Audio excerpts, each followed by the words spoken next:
네, 안녕하세요. 만능사주입니다. 이번 영상에서는 이제 제가 이전 영상에서도 이제 말을 했었던 것 같은데, 이전 영상까지가 이제 한국의 이제 연쇄살인마들의 사주 분석을 하는 그런 컨텐츠의 마지막이었고, 그리고 이번 영상에서부터는 이제 연쇄살인마 사주 분석 시리즈의 두 번째 국가죠. 일본에서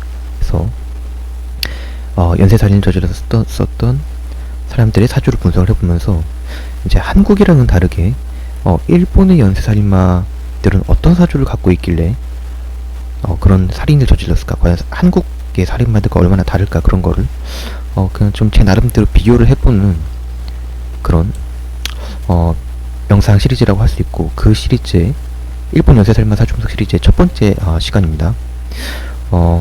일단 제가 여기 올려놓은 사주는 이제 가나가와 마사히로라는 분의 연쇄살인마 분의 사주인데, 이분이 사실 그냥 29세 정도, 그러니까 20대 후반 나이에 뭐 자살을 하셨는지 뭐 그렇게 나와 있어요.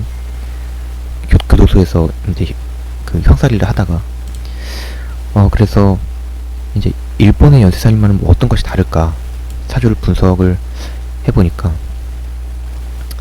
일단은 이분이 인생의 초년기를 뜻하는 이 편인정인 이렇게 나와있는 연주의 시기에 이 개해 연주로 되어 있죠. 이제 이때가 12운성 제왕입니다. 제왕이라고 나와있죠. 그래서 일단 12운성 제왕을 갖고 있는 시기의 사람은 제가 어떻다고 했죠. 그렇죠. 이 성공을 하더라도 이런 12운성 제왕을 초년기에 갖고 있으면 초년기에 성공을 할 가능성이 굉장히 높다라는 거죠. 보이시는 것처럼 이 개해 이 12운성 제왕에 해당하는 이 연주가 인생 초년기, 즉 0에서 20세 그때 시기에 나와 있는 것을 볼 수 있는데, 정말 그 사주 그대로 이 가나가와 마사히로라는 분이 이제 젊은 나이에 21세 나이에 2003년에 이분 나이 21세 2003년에 아키하바라라는 일본의 지역이 있는데, 어떻게 보면 굉장히 좀 오타쿠들의 성지라고 불린 곳이에요.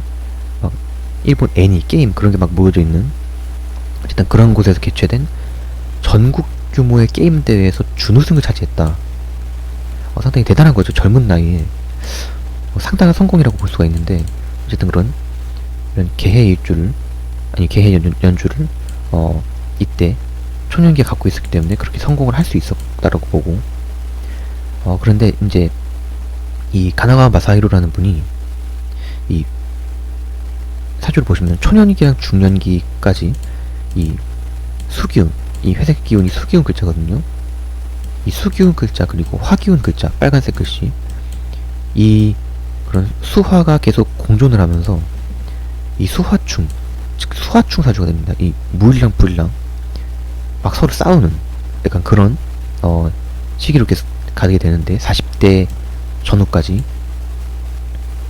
그리고 이제 상관 폐인이라고 제가 말했었죠. 이 살인마 사주 분석, 살인마 사주에 굉장히 공통적으로 나오는 그런 사주 구조라고 했죠. 지금 보시면은 연주 계획이 났지만 편인 정인으로 되어 있고, 그런데 이제 월지의 상관으로 이 상관이 정인을 딱 보면서 상관 폐인 되기도 하고, 그리고 이제 상관이 편인을 바라보면 굉장히 흉한 거라고 제가 말했었죠. 이 상관은 이 아들로 치면은 이제 천방지축의 통제불능의 아들이라고 제가 말했었고, 그리고 이 정인은 이제 이 천방지축의 아들이 상관을 잡아주는 현명한 어머니와 같다라고 했는데, 근데 그마저도 이 사해충으로 충을 맞아버리죠.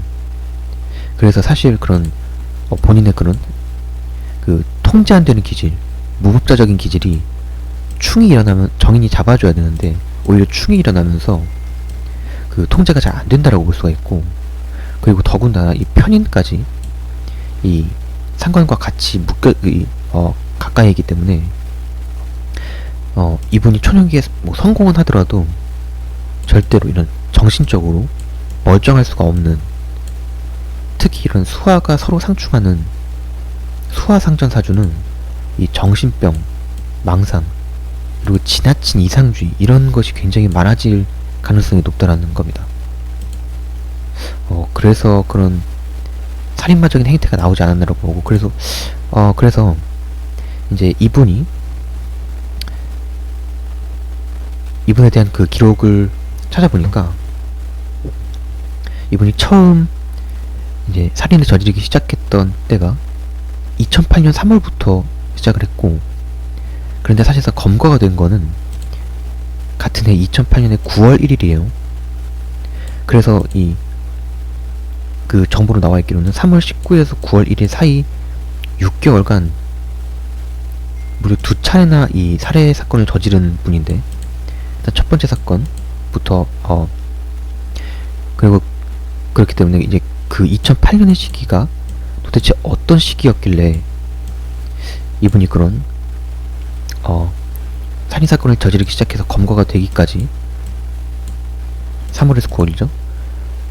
저지르고 나서 검거가 되기까지 어떤 운대가 들어오길래 그렇게 되나 라고 해석을 해보니까 사주적으로 2008년에 무자년으로 들어오죠. 이분 26세 때입니다. 이때 이제 자수가 들어오는데, 그때 2008년에 3월에 그 살인 첫 번째 사건이 시작했을 때 여기 나와있죠. 가나가와의 저택 근처의 한 주택 앞에서 미우라 요시카즈라는 남성이 살해가 되었다.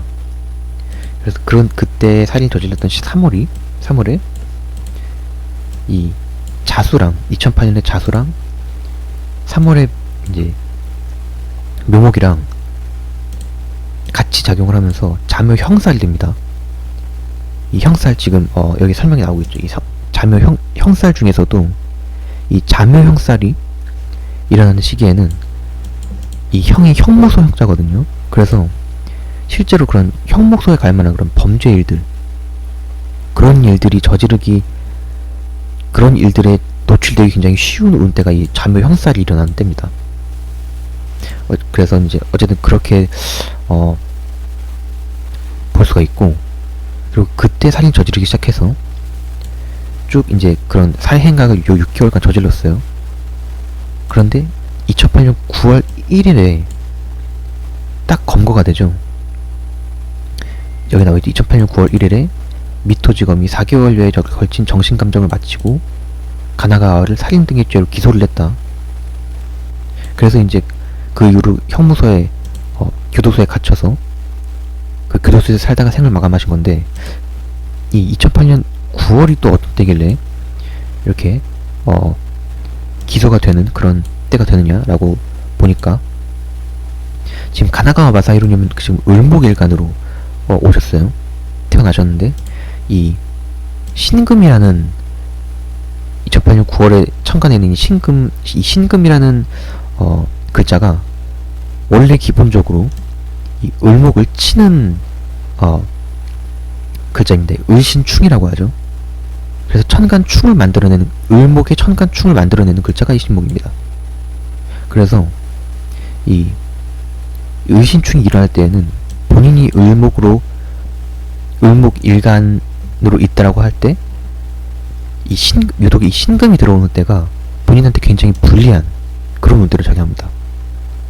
그리고 추가적으로 본인이 을목일간인데 이 신금이 오는 때는 머리가 상당히 아프고, 왜냐면 이 금도끼로 을목, 즉 나무는 신체 중에서 머리를 뜻하거든요. 그래서 머리를 치는 형국이 되기 때문에 굉장히 머리 아픈 일이 굉장히 많이 일어나고, 어떤 계획을 세워도 이 신금이 을목을 칠 때는 잘 안됩니다. 안 풀려요. 그런데 더군다나 2008년 이제 자수가 있을 때 신유월이 되죠. 9월이 가뜩이나 신금도 본인 자신을 치면서 굉장히 자신의 기운을 빼앗아가는데, 이 유금이 또 이 자수랑 결합이 되면 자유파살이 됩니다.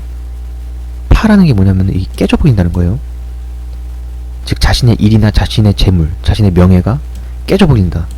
자신이 계획했던 모든 일들. 그래서 자유파국으로 되기 때문에 이 파국 아닙니다. 어쨌든 이 자유 파국이 되기 때문에 자신이 계획했던 범죄가 전부 깨져버리는, 약간 그렇게 된다. 특히나 9월에는 의심충으로 자신의 머리가 아플 정도로 계획을 때려버리는데, 천간이 그 두 가지가 겹치면서 이제 그런 자신이 굉장히 불리하게 돌아가서 그런 살인죄로 기소가 되지 않았나라고 해석을 할 수가 있습니다. 자, 이번 영상에서는 일본 연쇄살인마의 사주를 분석을 해보면서 그분의 이제 뭐 성격이나 뭐 과거나 아니면 왜 이제 뭐 사건을 저지르기 시작했는지, 아니면 어떻게 왜 기소가 되었을지 사주적으로 알아보는 시간 가져봤는데, 앞으로 이 영상 말고도 계속 이어지는 영상이 이제 일본의 연쇄살인마 분들을 좀 이런 식으로 분석을 해보는 영상이 될 거예요. 그래서 재미가 있으실지 없으실지 모르겠지만은 많은 시청을 부탁드리고, 그리고 혹시라도 난 이분의 사주하고 굉장히 구조가 비슷한데 난 태어난 시간까지 아는데 라고 하시는 분들이나, 아니면 난 이분의 사주하고 굉장히 구조나 그런 것은 다르지만 난 내 미래나 직업 적성을 내 사주를 통해 알고 싶어 라고 하시는 분들은 영상이 끝날 때마다, 그리고 영상이 업로드가 될 때마다 제가 영상 안에 고정 댓글란과 설명란에 적어놓는데, 제 만능사주 카카오톡방 링크나 아니면 제 비즈니스 이메일 주소인 ebili사주@gmail.com으로 문의를 주신다면 친절하고 섬세하게 합리적인 가격으로 사주 상담 해드리도록 하겠습니다. 자, 그러면 가나가와 마사히로 일본 살인마 분의 사주 분석은 여기에서 끝나도록 하고요. 저는 다음 일본 연쇄살인마의 사주 분석으로 돌아오도록 하겠습니다. 안녕히 계세요.